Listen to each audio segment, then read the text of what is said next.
Hey, I'm meteorologist Doug Myers with the latest forecast heading into this Tuesday. We started out the week very nice, lots of sunshine, highs in the 70s. Of course, we had the windy conditions yesterday, and for some areas it will continue to stay windy. Now, we are starting out a lot warmer this morning compared to yesterday, but we'll have more clouds today, so that's going to keep temperatures very similar, maybe even stuck in the upper 60s up to the north. That may be a bit cool. I do expect a lot more low 70s up in those areas, but low to mid 70s are expected once again for today, and the strongest winds will be south of I-70 across the area, where wind gusts will once again be between 25 to 30, even up to 35 miles per hour in some of those areas. As you go farther back to the northwest, even though the winds will be lighter, you'll notice that wind shift, and so that's going to be important with that fire danger threat for today. Meanwhile, for tomorrow, we'll have a south-southeasterly wind that will gust between 20 to 35 miles per hour. Once again, the strongest winds south of I-70, but we'll have a lot higher humidity. So while the relative humidity values will be a lot higher compared to today, you still have the strong winds, and I still would not do any burning no matter where you are in northeast Kansas. So as I mentioned, with the strongest wind south of I-70 today, that's the reason why the fire weather outlook is in the elevated threshold, if you will, south of I-70, and not quite as bad north of I-70 with the lighter winds. But again, with that wind shift, you still want to be very, very careful for today just because of that.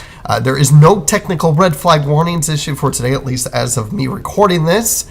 If that changes, you'll know on the WIBW weather app. But for today, we will have that cloud cover pushing through the area as we get through the day today. Very low opportunity for a brief shower, even a thunderstorm, mainly along and south of I-35. I think a lot of the rain is going to be in Missouri, as shown there, as it starts to increase by 7 o'clock and pushing eastward through the rest of the night.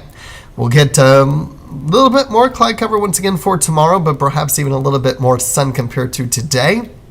So I'm going partly cloudy instead of mostly cloudy for tomorrow compared to what we'll have for today. We are going to be monitoring some storms as we head towards the late afternoon hours tomorrow into tomorrow evening. This model really wants to hold off on the more significant rainfall until closer to the late evening and into the early overnight periods, and mainly keeping the heavier rain along Highway 36. And then during the day on Thursday, maybe a few light rain showers continuing into Thursday morning in our southeastern communities. Otherwise, the clouds clearing out a little bit and the rain staying well up to our north. So, how much rain can we potentially get through Thursday morning? The one that you just saw was the graph, but you can see the other computer models at least indicate a little bit more widespread rain across the area. Some a little bit heavier rainfall than others, depending on the location. So we're really gonna have to keep a close eye on the storm risk. Where will rain develop? Where will storms develop? But I will mention that the ingredients will be there, that whatever we do get, there is a potential for severe weather. The Storm Prediction Center has upgraded a good portion of northeast Kansas to the slight risk compared to the marginal risk from yesterday. And so this is going to be a little bit more concerning on whatever storms that we have. Again, it's a conditional risk that storms develop. If they do develop, all hazards are possible. I will repeat, all hazards are possible. But I do think large hail, very large hail, potentially up to 2 inches in diameter, is going to be the main concern. But yes, even the risk for a tornado, and strong winds once again as well. Speaking of severe weather, we do have the Storm Spotter train classes from the National Weather Service continuing this evening in Belleville, mentioning that all three of these talks begin at 6:30, not 7. Keep that in mind. Concordia on Wednesday tomorrow and Clay Center on Thursday. I'm going to come find a complete list on WIBW.com. So we're going to stay mild over these next, really 3 days.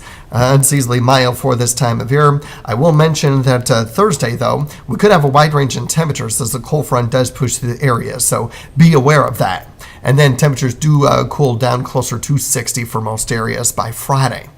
Taking a look at our extended outlooks, you'll notice that we are expected to dry out. We're really looking at tomorrow evening being the best opportunity for rain for the next 8 days. And so drier than normal conditions in the 6 to 10 day outlook. That's no surprise. maybe a little bit wetter than normal, or at least probability of wetter than normal in 8 to 14 day outlook. So that'll be something that we'll be keeping an eye on. But as far as the temperatures are concerned, at least a little bit closer to seasonal temperatures by Friday into the weekend and even into Monday before warming back up on Tuesday. So we'll just continue to keep an eye on it. There's a lot of things in the forecast that we'll be keeping an eye on, including the potential for some storms late tomorrow afternoon, evening, with severe weather likely if any storms do develop. That's the condition of risk.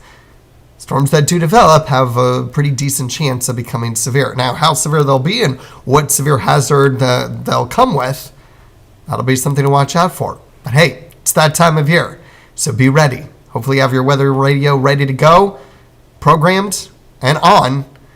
And if you don't, please try and look online or look at your directions to see if you can do it yourself, because we don't have time to do it here as we get closer to a severe weather risk, especially the day of. We don't have time. So please, this is why we tell you to prepare. This is why we had Severe Weather Awareness Week last week, to prepare. And if you're putting it off to the last minute and you try and come to us on the day of severe weather, it's not going to happen. We are too busy. So please, please, please prepare for it. And if you have any questions, we'll try and help you. But go to Google first or find the directions that came with your weather radio first. Try it. It's really not hard. You'll get it. They make it really easy. Maybe a little time consuming, but easy to be able to do by looking at the directions. All right, have a great day. Stay safe and enjoy the mild temperatures.